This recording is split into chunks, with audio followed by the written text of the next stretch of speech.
आज जो उत्साह के साथ में, जो जुनून के साथ में, जो संस्कृति पथक के साथ में आप तमाम लोगों ने हमारा स्वागत किया, सम्मान किया करके, उस तमाम आयोजकों को भी हम धन्यवाद देना चाहते हैं कि हमारे जैसे सामान्य कार्यकर्ता, सामान्य व्यक्ति को आज भी इस मेलघाट की पावन भूमि मान सम्मान के साथ में बुलाया जाता है करके दिल से और हमारे पूरे टीम की ओर से आप तमाम आयोजक तथा कुटुंबवासियों के बहुत बहुत धन्यवाद करता हूँ। कुछ बातें आपको इसलिए बताना जरूरी है, आज हमारे बीच में एक नन्हे मुन्ने बच्चे हैं, नई जवान साथी है हमारे बीच से, जो डॉक्टर साहब ने कुछ बातें बता के गए आप लोगों को शिक्षा के प्रति। आपने देखा है हमारा गांव, देखिए आज भी हमारे घरों से बारिश में पानी की बूंद टपकता है, आज भी हमारे घर में ठंडी लगता है, आज भी हमारे घर की सूरत नहीं बदला, आज भी हमारे गांव की सूरत नहीं बदला, आज भी हमारे क्षेत्र की सूरत नहीं बदला। अब देखते जब भैंसदेई जाते हैं कोई त्योहार में, सन में, तो हम कपड़ा खरीदने जाते तो अच्छी महंगे कपड़ा नहीं ले सकते। हम आज भी इसको मानना पड़ेगा कि आज भी हम दो रोटी कमाने के लिए हम अन्य जिलों में, राज्यों में जाता है। कभी आपके मन में प्रश्न उठा कि इसका समाधान, इसका निराकरण कहाँ से होगा, ये कैसा खत्म होगा? कोई सरकार खत्म करेगा या कोई नेता खत्म करेगा या कोई मन्ना दारसिंबे खत्म करेगा? वो तभी खत्म होगा साथियों, इस सब चीजें की बीमारी का एक ही इलाज है। और यहाँ पे जो माता पिता बैठे हैं उनसे भी विनती करता हूँ कि आपका सबसे बड़ा धन दौलत है, आपका नन्हे मुन्ने बच्चे हैं, इनकी उज्जवल भविष्य बनाना है तो उसका एकमात्र उपाय और इलाज और दवाई है, वो शिक्षा है। अब पढ़ोगे तो कुछ करोगे। मैं मेरा परिचय बताना चाहता हूं आपको, मैं मन्ना दारसिंबे, मेरा भी माँ बाप कोई नेता नहीं है, कोई अधिकारी नहीं है, कोई कर्मचारी नहीं है, आप ही का जैसा मजदूर के घर में मैंने जन्म लिया है। मेरा भी माँ बाप नरेगा में काम करता है, मेरा भी माँ बाप खेत में काम करता है, और मैं भी कोई अच्छी शिक्षा या अच्छे स्कूल में पढ़ के नहीं आया। मैं रानीगांव करके एक आश्रम स्कूल है धारनी में, वहाँ पे 11वीं 12वीं पढ़ा। जब मैं पढ़ने गया, आपको यकीन नहीं होगा, जब सवेरे उठा, जब रात को सोया और सवेरे उठा, बारिश का दिन था, सवेरे उठा, नहाने के लिए गए तो रात में बारिश हुआ। उस बारिश के पानी जब खेतों के अंदर से गुजर रहा था, उस पानी में हम लोग नहाया, उस पानी से मुंह धोया है, उस पानी से हमने हमारा दांत साफ किया। जब धुपकाला आता है तो उसी रानीगांव में 2 लड़के ने अगर नहाया तो पूरा पानी साबुन से सफेद हो जाता, पूरा पानी में सफेद हो जाता, फिर और साफ करना पड़ता, 5 से 10 मिनट हमको रुकना पड़ता था, फिर नहाते थे।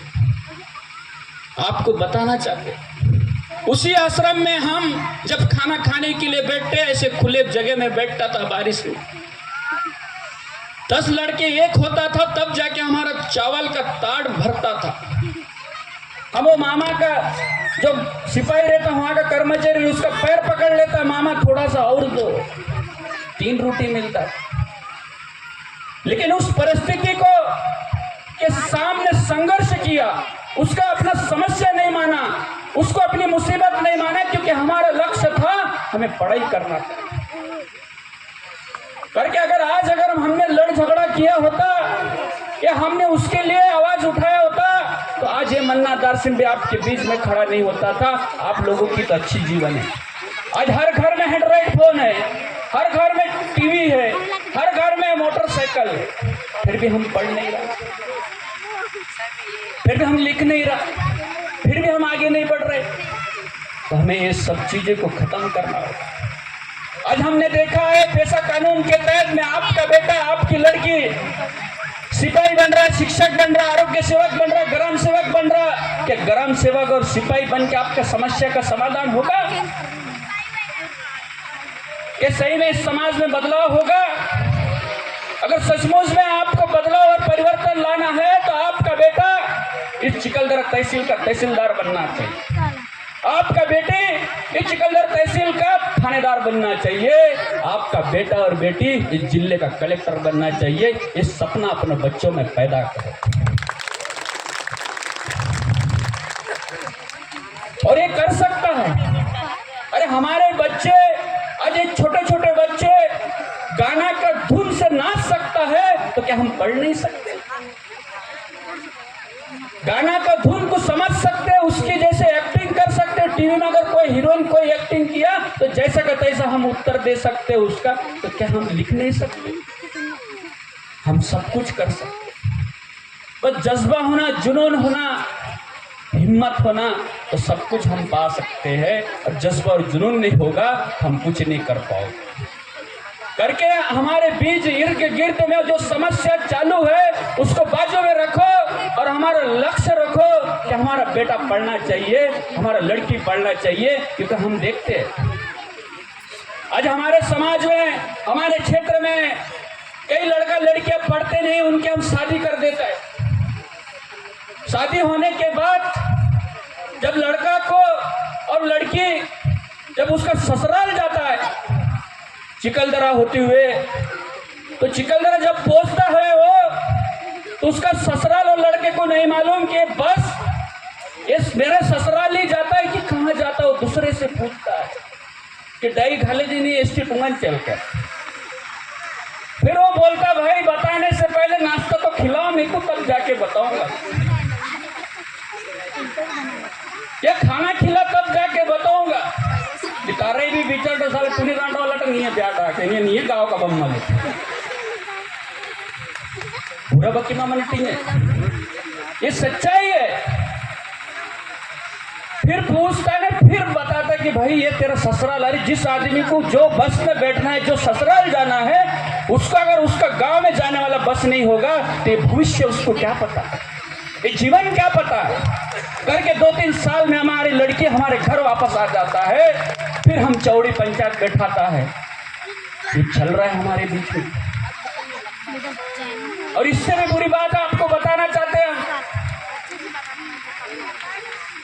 कि शादी हो जाता है, अपनी पत्नी का इलाज करने के लिए चिकलदरा भसदई लेके जाता है, धारने लेके जाता है। जब डॉक्टर छिपटी ले देता है उसको कि जा शालिग्राम की दवाई लेके आ, और मेडिकल का सामने खड़ा रहता है, पर वहां पे खड़ा होके पूछता है कि भैया मेडिकल कहाँ है। लेकिन वही शालिग्राम को दारू का दुकान मालूम है, क्योंकि सेंट आता है, लोगों की भीड़ है। शालिग्राम दारू का दुकान ढूंढ लेता है, पर अपनी पत्नी के लिए दवाई के लिए मेडिकल नहीं ढूंढता। ये वास्तविकता है।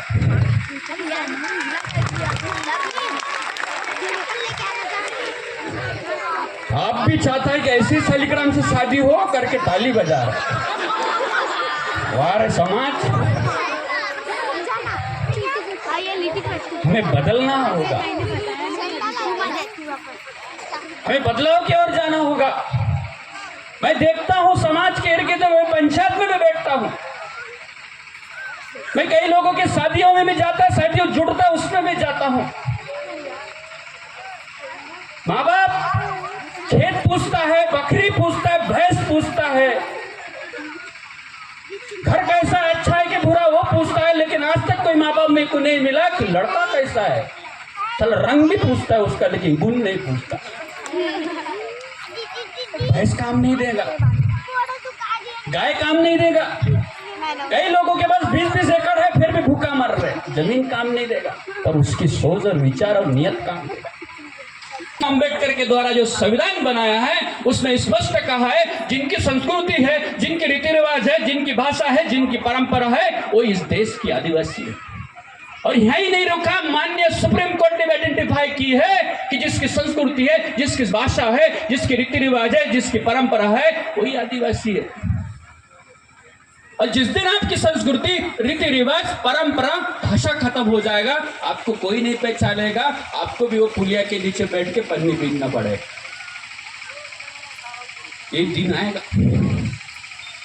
ये वास्तविकता आएगा आपके बीच में करके अभी सुधर जाओ, समय है। जिस दिन समय चले जाएगा उस दिन कोई आपको समझाने वाला नहीं मिलेगा। आज हमारे बीच में एक सरकार ने बहुत खूबसूरत योजना लाया, लाडली बहन योजना।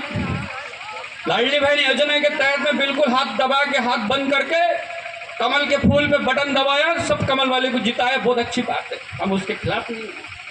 लेकिन हमारे लाडली बहनों से हमारा प्रश्न है, आपके मन में कभी प्रश्न आया या नहीं आया? अरे वो इस लाडली बहन के तहत में जो आपके 21 रुपए मिलता है, चुरनी का बैंक में निकालने जाता तो लाइन लगता है हजारों का। क्या आप चाहते नहीं कि बैंक आपके क्षेत्र में बने? वही लाडली बहनों से मेरा प्रश्न है कि आपका बच्चा पढ़ने के लिए कोई स्कूल, सरकारी स्कूल हो, प्राइवेट स्कूल हो, उसमें फ्री है क्या शिक्षण? वही लाडली बहनों से मेरा प्रश्न, आपका पति किसान है, आप खेती काम करते हैं, कि सही में आपका कपास सोयाबीन में दाम है? वही लाडली बहन से प्रश्न है हमारा कि आप जो कपड़ा खरीदते हैं, आप कहीं जाते पेट्रोल भरते, क्या उसका दाम कम हुआ? अरे आपसे लिया जा रहा है, वही वापस दिया जा रहा है, आप उसी में खुश है। और ये 21 रुपए 2100 के चक्कर में तो मेरे को ऐसा लगेगा आने दिन कि कोई पत्नी बोलेगा मेरे को पगार चालू होगा, नौरा से भी जरूरत नहीं। नौरा भी टेंशन में है कि बीवी बोलेगा मेरे को तो पगार है, तेरा क्या कालू? टका हर महीने में 2100 आएगा, 200 रुपए का रिचार्ज भी हो जाता। अब तो भाई बहन भी एंड्रॉइड ले सकता किस्ती से 1000 रुपए महीने से। कालू की जिंदगी ही बर्बाद है 2100 में। और यहां भी सरकार नहीं रुका, बुरा मत मानना भाई कोई राजकीय भाषा नहीं है, जो वास्तविकता बता रहा हूं आप। अब मेरा प्रश्न है आप लाडली बहनों से, लाडला भाइयों से, महाराष्ट्र सरकार ने भाइयों को बस में 50% का छूट दिया कि नहीं दिया? लेकिन मेरा सवाल है कि बेटे को अगर कास्ट सर्टिफिकेट की जरूरत है तो लाडली बहन जाता है कि लाडली भाई? बेटे को इनकम सर्टिफिकेट की जरूरत है चिकलदरा में तो लाडला भाई जाता है कि लाडली बहन? कौन जाता है? लाडला भाई जाता है ना। फिर भाई फ्री में किसको आना था? लाडला भाऊ को आना था, लेकिन लाडली बहन को दिया क्योंकि इनको मालूम इन लोग रोज नहीं जाता। और इनको अगर फ्री में कर दिए थे तो उर्ली खेलने जाएगा करके उन्होंने दिमाग लगाया कि लाडला भाऊ को मत, लाडली बहन को दे। ये जाएंगे भी नहीं, अपने योजना का नाम भी चलेगा और वोट भी मिलेगा। वारे सरकार, और हम भी खुश है कि फ्री में टिकट है। बुरा मत मानना, ये वास्तविकता है। मेरी बात किसी को बुरा लगेगा, लेकिन ये वास्तविकता मैं आपको सच्चाई बता दूं। ये फ्री में टिकट के चक्कर में किन लोगों का पत्नी घर वापस नहीं आया? वो हमारे पास आया आदमी कि भैया नहीं आया। अब मैं बोला भाई मैं तो रहा देखते देखते मेरी उम्र पूरा हो रहा इधर। तुम्हें चाहिए, हमारा विचार होना चाहिए। आप बताइए कि सरकार की योजना 65 साल वाले को ईमान में फ्री, ट्रेन में फ्री, बस में फ्री, हर जगह फ्री। अब वो जाने की उम्र में ईमान में बैठेंगे क्या? इधर कमर तो दुख रहा उसका, खटिया से फुर्सत ने उसकी ईमान में फ्री 65 साल वाले को। अब जिसको फ्री होना चाहिए था, अरे फ्री ही करना चाहिए था, नौजवान साथियों को करना चाहिए, लिखे पढ़े लड़कों को करना चाहिए था। अगर इनको फ्री रहता तो दिल्ली में भर्ती मारता, इनको फ्री रहता तो बम्बई में भर्ती मारता, इनको फ्री रहता तो अच्छे पढ़ते थे। लेकिन जिनको फ्री होना चाहिए उनको नहीं, और उनको भी इसीलिए दिया ना, ये नौजवानों को अगर फ्री दिया, हर घर में नौकरी वाला पैदा होगा, हर घर में सीआरपी आर्मी पैदा होगा, हर घर में फौज तैयार होगा करके। भाई ये 65 साल के वालों को दो, उनको भी मालूम है भैया आज के जनरेशन वालों 65 तो क्या 50 भी पार नहीं हो रहे। सिर्फ योजना रहेगा, बूढ़ा कोई फायदा नहीं उठाएगा। ये वास्तविकता है। और हम इसी के बीच में घूम रहे कि देखो देखो सरकार क्या कर रहे हैं। करके अब तमाम लोगों से गुजारिश है, अब तमाम लोगों से विनती है कि उठो, इस सभी मुसीबतों से उठो और सच्चाई को देखो। और जो मैं बात बता रहा हूं आपको, कोई किताबी बातें नहीं है, ये वास्तविकता बता रहा हूं आपको कि रियल आपके साथ में हो रहा है, पर आप समझने के लिए तैयार हो कि सोचिए, आजादी के 75वें साल के बाद भी अगर हमको मुफ्त का अनाज लेना पड़ रहा है तो देखो हम कितनी गरीबी में हैं।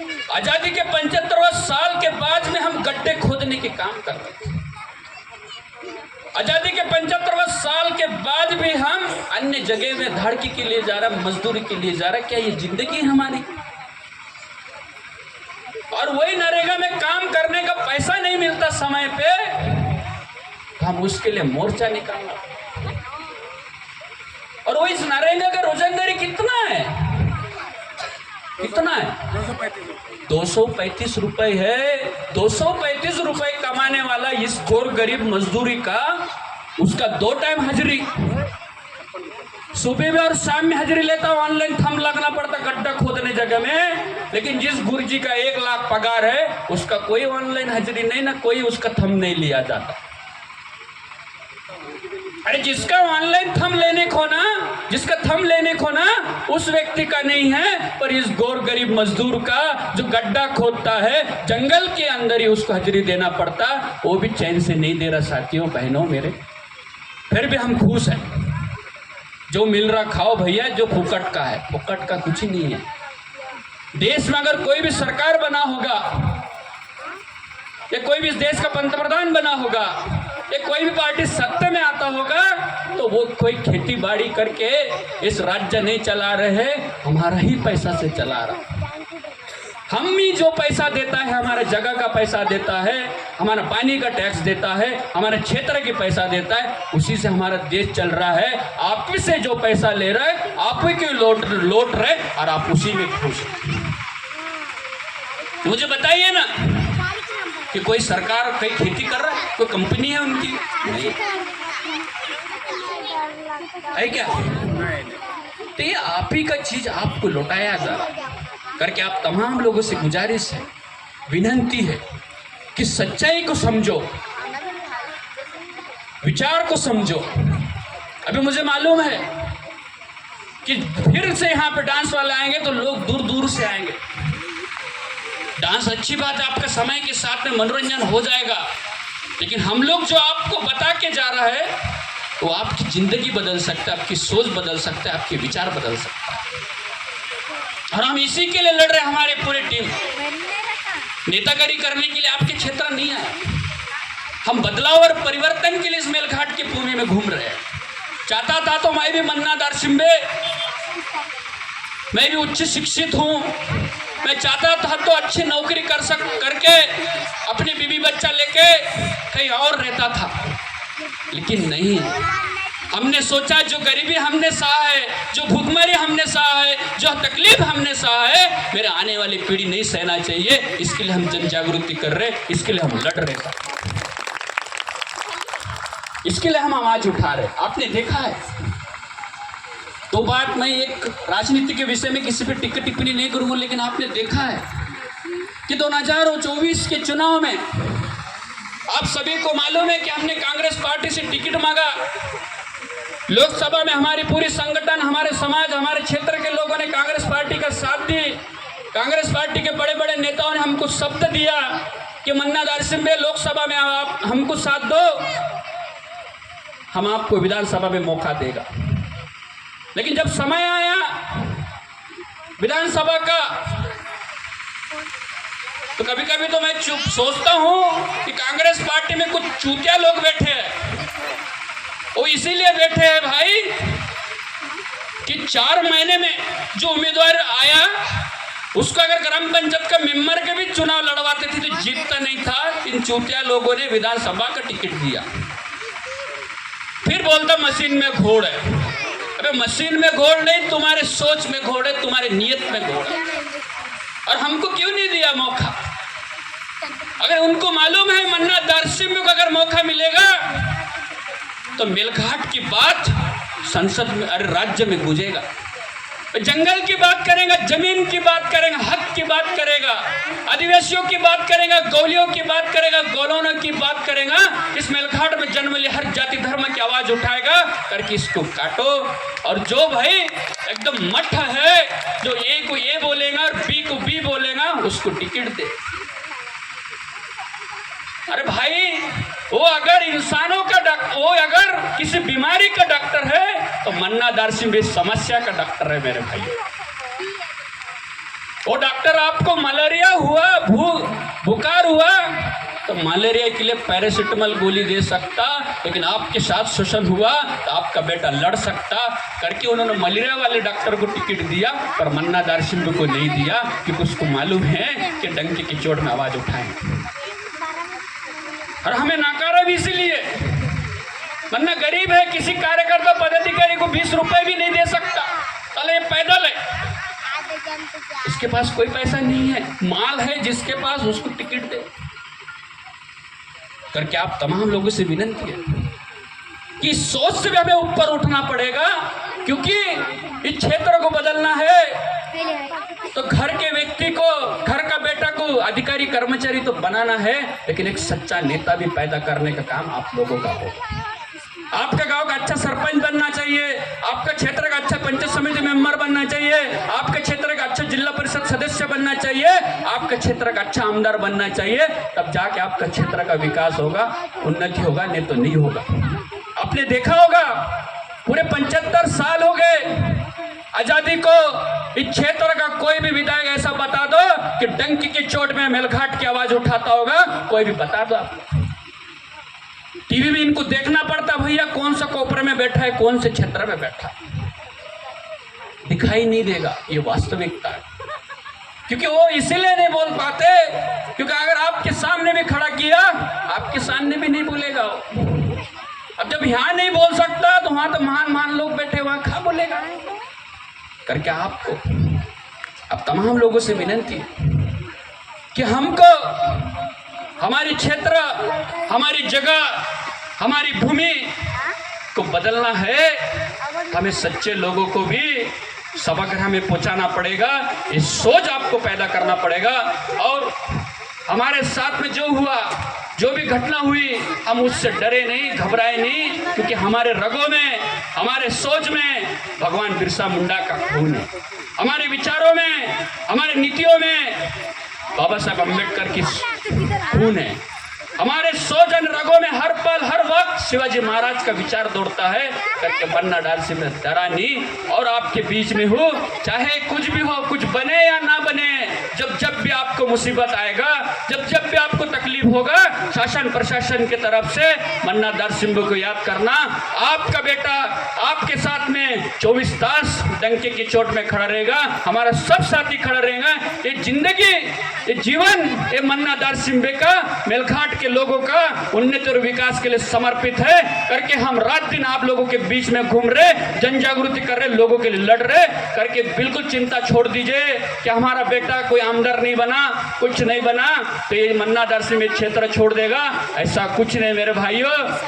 फिर नई रणनीति बनाएंगे हम और नए लोगों को जोड़ेंगे, और आने वाले दिनों में इस मेलघाट की पावन भूमि में पूरे आप लोगों के साथ विश्वास के साथ बताना चाहता हूं कि हम हमारे विचार और हमारी सोच इस मेलघाट की भूमि में हमारी झंडा गाड़ेंगे।